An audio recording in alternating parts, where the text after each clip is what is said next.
Good evening to all. Welcome to think smart channel. இன்றைக்கி கிளாஸில் நம்ம என்ன பார்க்க போகிறோம் அப்படின்னா, சில ரிலேஷன்ஸை பற்றி நம்ம பார்க்க போகிறோம்.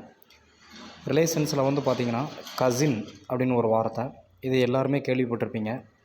எங்கே யூஸ் பண்ணணும், எப்படி யூஸ் பண்ணணும் அப்படிங்கிற யூசேஜ் நமக்கு தெரியாமல் இருந்திருக்கலாம். கசின் அப்படிங்கிறது பார்த்திங்கன்னா நம்மளுடைய அத்தான், மச்சான் அப்படின்னு நம்ம சொல்கிறோம்ல, அந்த உறவு முறை தான். நம்ம கசின் பிரதர், கசின் சிஸ்டர் அப்படின்னு நம்ம சொல்ல தேவையில்லை. மைத்துனின் அப்படின்னு சொல்லக்கூடியது கசின்ங்கிற வார்த்தையை வச்சு யூஸ் பண்ணலாம். கசின் அப்படிங்கிறது ஒரு காமன் நவுன், அதாவது மேல் ஃபீமேல் போத் ஜெண்டர்ஸ் ரெண்டையுமே கசின் அப்படிங்கிற வார்த்தையை குறிக்கும். கசின் அப்படிங்கிற வார்த்தையை சொல்லிட்டாலே கசின் பிரதர், லேடிஸை சொன்னிங்கன்னா கசின் சிஸ்டர் அப்படின்னு சொல்லி தனித்தனியாக சொல்ல தேவையில்லை. கசின் அப்படிங்கிறது இனாஃப்.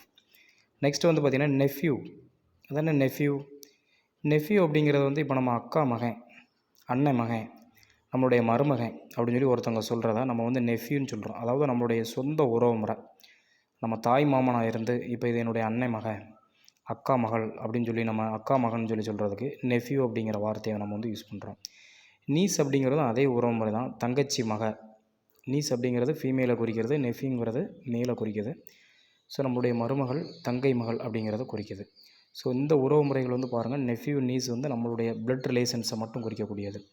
பட் சன்னின்லா அப்படிங்கிறது நம்மளுடைய மருமகன், நம்மளுடைய மகளை கல்யாணம் பண்ணுறது மூலமாக வரக்கூடிய ரிலேஷன் சன்னின்லா. நெஃப்யூ நீஸுக்கும் சன்னின்லாவுக்கும் டிஃப்ரென்ஸ் இருக்குது. அதே மாதிரி டாட்டர் இன் லா அப்படிங்கிறது மருமகள். நம்மளுடைய பையனை என்னது, உங்களுடைய பையனை ஒரு பொண்ணு மேரேஜ் பண்ணுறதுனால வரக்கூடிய உறவு முறைகள். ஸோ இந்த 5 வேர்ட்ஸ் இன்றைக்கி நம்ம லேர்ன் பண்ணியிருக்கிறோம். First one cousin, nephew, niece, son in law, daughter in law. Thank you. இந்த உறவு முறைகள் டிஎன்பிஎஸ்சி எக்ஸாமில் கேட்கறதுக்கு சான்சஸ் இருக்குது. இங்கிலீஷ் கொஸ்டினில் நெஃப்யூன்னு என்ன, நீஸ்னா என்னன்னு சொல்லிட்டு டிஎன்பிஎஸ்சி எக்ஸாமில் கேட்குறதுக்கு நிறைய சான்சஸ் இருக்குது. தேங்க்யூ.